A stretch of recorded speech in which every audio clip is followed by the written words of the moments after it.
Hello friends, আমার channel Sunanda Das the art of cooking. আজ আমি তোমাদের সাথে শেয়ার করব কি বলো তো, এঁচোড়ের রেসিপি। এ দেখো, আমি এঁচোড়টাকে বড় বড় সাইজে কেটে নিয়েছি, ভালো করে ছুলে নিয়ে। আর আলু কেটে নিয়েছি দেখো বড় বড় করে। এটা একদম মাংসের মতো করব রান্না। আর এ দেখো, এদিকে পেঁয়াজ নিয়ে নিয়েছি আমি, ছোট ছোট মানে মিডিয়াম সাইজের 4টে পেঁয়াজ নিয়েছি। তোমরা কম বেশি করতে পারো। এটা একটু গ্রেভি গ্রেভি করবো বলে আমি পেঁয়াজটা একটু বেশি দিয়েছি। আর দেখো, আদা, শুকনো লঙ্কা, দুটো কাঁচা লঙ্কা, কাঁচা লঙ্কাগুলো খুব একটা ঝাল নেই। আর এটা হচ্ছে রসুন, এটা একসাথে আমি পেস্ট করব। চলো আমার চ্যানেলের সাথে থেকো। আর আমার চ্যানেল যারা সাবস্ক্রাইব করে রেখেছো তাদের অশেষ ধন্যবাদ। চলো, আমি রেসিপি, বেশি কথা বলবো না, আমি রেসিপি তোমাদের সাথে শেয়ার করছি। এঁচোড়ের ডালনা বা এঁচোড় কষা। আমি কুকারে হলুদ আর নুন জাস্ট গরম করেছি। এরপর আমি এঁচোড়গুলো এর মধ্যে দিয়ে দেবো কুকারে। হালকা একটু ভাপিয়ে নেবো এঁচোড়টাকে, 50% যাতে সিদ্ধ হয়ে যায়। এঁচোড়গুলো দেখো দিয়ে দিয়েছি। এবার জাস্ট আমি একটা সিটি দিয়ে ভাপিয়ে নামিয়ে নেব। মশলাটা আমি মিক্সিতে নিয়ে নিয়েছি, এটা ভালো করে একটা মিক্স পেস্ট করে নেব। আদা, রসুন, পেঁয়াজ, কাঁচা লঙ্কা, আর তোমাদের কাছে টমেটো থাকলে টমেটোটাকেও পেস্ট করে নেবে। এটা আমি একসাথে বেটে নেব। মশলাটা বাটা হয়ে গেছে, রেডি হয়ে গেছে। কড়াইতে অল্প তেল দিয়ে দিয়েছি। আমি আলুগুলো জাস্ট ভেজে নেব।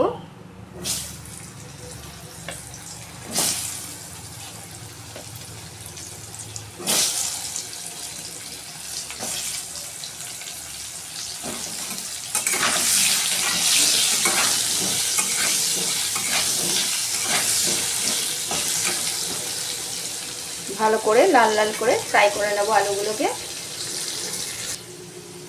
আলু লাল লাল করে দেখো ফ্রাই হয়ে গেছে। এবার আমি আলুটাকে উঠিয়ে নেব। তেলের মধ্যে তেজপাতা ফোড়ন দিয়ে আমি জাস্ট কাঁচা পেঁয়াজ কুচানো দিয়ে দিলাম। এটা একটুখানি ভেজে নেব হালকা ব্রাউন করে।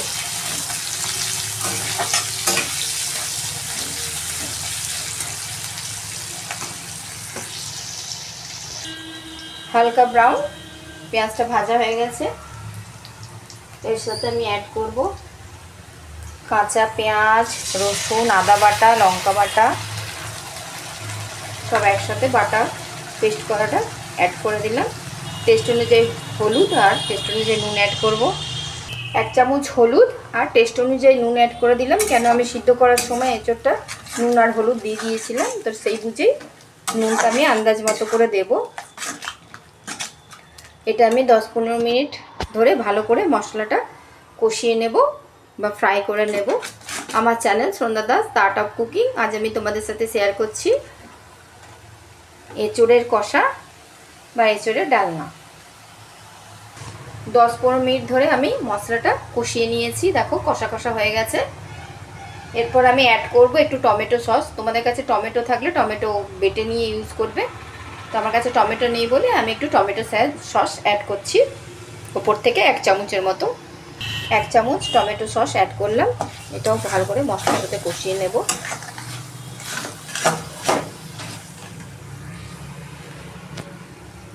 ভেজে রাখা আলুগুলো অ্যাড করব। এটা 5 মিনিট একটু আলুর সাথে ভালো করে কষিয়ে নেব। এই মশলার সাথে যত ভালো কষবে তত কিন্তু এঁচোড়ের একটা ভালো টেস্ট আসবে। আর এটা একদম মাংসের মতো লাগে এঁচোড়টা। আমার তো খুব ফেভারিট। বন্ধুরা তোমরা কমেন্ট করো যাদের ফেভারিট এঁচোড় বা কাঁঠালের রেসিপি। এঁচোড়টা আমি জাস্ট কুকারে 1 সিটি দিয়ে নুন আর হলুদ দিয়ে ভাপিয়ে নিয়েছি, জলটা ফেলে দিয়েছি। এটাতে কি হয়, 50% ভাপানো হয়ে গেছে, এটাতে খুব ভালো একটা টেস্ট আসে। দেখো মশলা দেওয়ার পর আমি এই এঁচোড়গুলো, ভাপানো এঁচোড়গুলো অ্যাড করে দিলাম। এরপর এটা আরও 5 মিনিট ভালো করে মশলার সাথে মাখিয়ে কষিয়ে নেব। আমার channel Sunanda Das the art of cooking. আমার চ্যানেল যারা সাবস্ক্রাইব করেছো তাদের অশেষ ধন্যবাদ। আর প্লিজ আমার চ্যানেলের সাথে থেকো বন্ধুরা। আর তোমাদেরকে এরকমই আমি রেসিপিগুলো দিয়ে যাব। আমি দেখো ঘরে যেরকম রান্না করি একদম সিম্পলভাবে, সেই রেসিপিগুলোই তোমাদের সাথে শেয়ার করি বন্ধুরা। যদি কিছু ভুল ত্রুটি হয় তাহলে আমাকে ক্ষমা করো, কিছু মনে করো না। আমি যেরকম শর্টকাটে ঘরে রান্না করি সেরকমই তোমাদের সাথেও শেয়ার করে দিই। ভালো লাগে তোমাদের সাথে শেয়ার করতে। তোমরা আমার চ্যানেল দেখো, ফলো করো, ওই জন্য আরও ভালো লাগে বন্ধুরা। সেই দেখো, এটা 10 মিনিট আমি ভালো করে মশলার সাথে আলু আর এঁচড়ের সাথে ভালো করে কষিয়ে নেব। দেখো 5 মিনিট জাস্ট কষিয়ে নিয়েছি। এরপর আমি অ্যাড করবো, এই দেখো 2 চামচের মতো আমার ঘরে পাতা দই ছিল। পাতা দইটা আমি জাস্ট একটু অ্যাড করলাম, এটার সাথে ভালো করে কষিয়ে নেব। ভালো করে ফেটিয়ে দইটাকে অ্যাড করবে।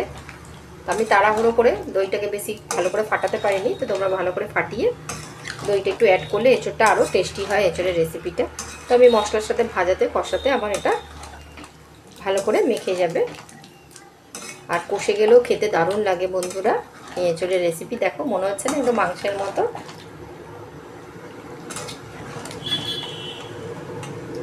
এটা ভালো করে 10 মিনিট কষিয়ে নেব।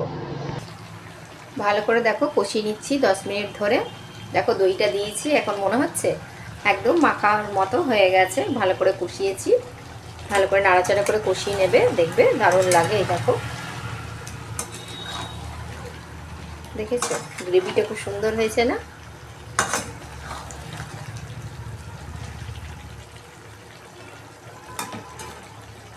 আরও 5 মিনিট কষিয়ে নিয়ে আমি কুকারে জাস্ট করে নেব। তোমরা কড়াইতেও করতে পারো, কড়াইতে একটু সময় লাগবে সিদ্ধ হতে। তো আমি জাস্ট একটু তাড়াতাড়ি করার জন্য আমি কুকারে 1 সিটি দিয়ে দেবো। দেখো কষানো হচ্ছে, আমি জাস্ট ওপর থেকে একটু সামান্য নুন অ্যাড করলাম। একটু নুনটা কম লাগছিল, কারণ আলুটা অ্যাড করেছি তো আলুতে একটু নুনটা টানে, তো আমরা সেরকম অনুপাতে একটুখানি নুনটা অ্যাড করলাম। এ দেখো কষানো হয়ে গেছে।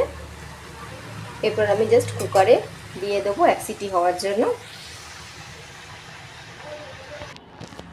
দেখো বন্ধুরা একদম মাংসের মতো লাগছে না? মনেই হচ্ছে না এটা এঁচড় বলে, যেন এঁচড় আলু দিয়ে একদম কষিয়েছি। দেখো মনে হচ্ছে যেন মাংস কষা। তো এটা জাস্ট আমি এরপর কুকারে ট্রান্সফার করবো আর 1 সিটি দিয়ে দেবো। দেখো ভালো করে আলুটাও দেখো 80% মতো সিদ্ধ হয়ে গেছে। জাস্ট এটা একটুখানি ফ্লেভারটা আর মশলাটা যাতে আলু আর এঁচড়ের মধ্যে যায়, তাই জন্য আমি একটু 1টা সিটি দিয়ে দিচ্ছি। তোমরা চাইলে কড়াইতেও সিদ্ধ করতে পারো। আমার চটজলদি আছে বলে আমি কুকারে জাস্ট 1 সিটি দিয়ে দেবো তাড়াতাড়ি। আমার channel Sunanda Das the art of cooking. আমি জল অ্যাড করলাম। তোমরা চেষ্টা করবে, একটা টিপস দিচ্ছি, যখনই জল অ্যাড করবে কোনো রেসিপি, যে কোনো রেসিপি করার সময়, তো তোমরা জলটা একটুখানি হালকা গরম বা একটু গরম জল অ্যাড করো, তাহলে ঠিক টেস্টটা ব্যালেন্স থাকে, টেস্টটা নষ্ট হয় না। তো দেখো আমি জাস্ট হালকা গরম জল আমি অ্যাড করেছি, নিয়ে এটা ভালো করে মাখিয়ে নেব। 1 সিটি দিলেই কিন্তু হয়ে যাবে। আর উপর থেকে আমি অ্যাড করব একটু গরম মশলা ফ্লেভারের জন্য। আমি গরম মশলার গুঁড়ো আমি 1/2 চামচ অ্যাড করলাম। এরপর জাস্ট আমি কুকারে ওভেনে বসিয়ে দেবো 1 সিটির জন্য। কুকার বন্ধ করে আমি জাস্ট 1 সিটি দিয়ে কিছুক্ষণ রেখে দেবো ঢাকা দিয়ে। তারপর আমি তোমাদেরকে দেখাবো। বললাম 1 সিটি দিয়ে আমি জাস্ট রেখে দিয়েছিলাম 10-15 মিনিট। একটু ঠান্ডা হওয়ার পর আমি খুললাম। এই দেখো আমার রেডি হয়ে গেছে। ওপর থেকে জাস্ট একটু ঘি দেবো। ওপর থেকে ঘি দিয়েছি 1/2 চামচ, তোমরা চাইলে 1 চামচও দিতে পারো। তো জাস্ট এটা ভালো করে মাখিয়ে নেব। দেখো ঘিটা জাস্ট মাখিয়ে নিয়েছি, রেডি হয়ে গেছে আমার এঁচড়ের তরকারি। মনে হচ্ছে না দেখে মাংসের মতো? চলো তোমাদেরকে সার্ভ করে দেখাই বন্ধুরা।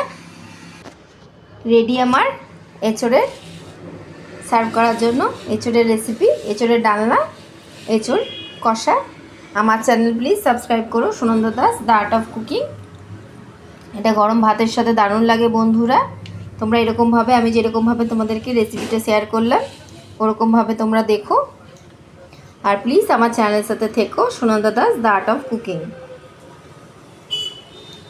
এঁচড়ের রেসিপি, এটা ভাত, রুটি, ফ্রাইড রাইসের সাথেও ভাল লাগে বন্ধুরা।